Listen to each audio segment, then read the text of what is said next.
स्तोत्रम्। श्रीमदनन्त श्रीविभूषित अप्पललक्ष्मी नरसिंहराजा जय विजयी भव दिग्विजयी भव श्रीमदकण्डा श्रीविजयी भव।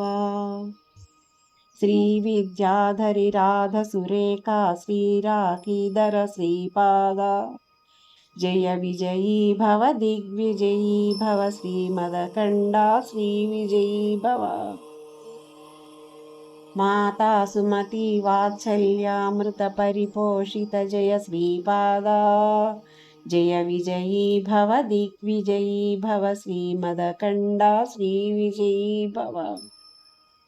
सत्य ऋषीश्वर दुहितानन्दन बापनार्यनुत श्रीचरणा जय विजयी भव दिग्विजयी भव श्रीमदकण्डा श्रीविजयी भव। सवितृकाटक चयन पुण्यफल भरद्वाज ऋषगोत्र संभवा जय विजयी भव दिग्विजयी भव श्रीमदकण्डा श्रीविजयी भव। दोचौपाती देवलक्ष्मी घन संख्या बोधित श्रीचरणा जय विजयी भव दिग्विजयी भव श्रीमदकण्डा श्रीविजयी भव।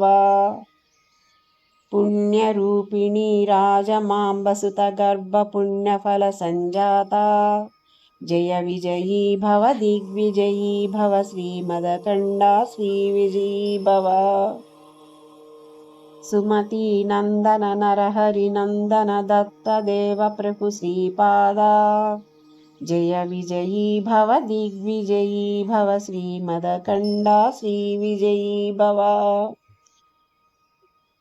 पीठिकापुर नित्य विहार मधुमति दत्ता मंगलरूपा जय विजयी भव दिग्विजयी भव श्रीमदकण्डा श्रीविजयी भव। इति श्री सिद्धमंगलस्तोत्रम्।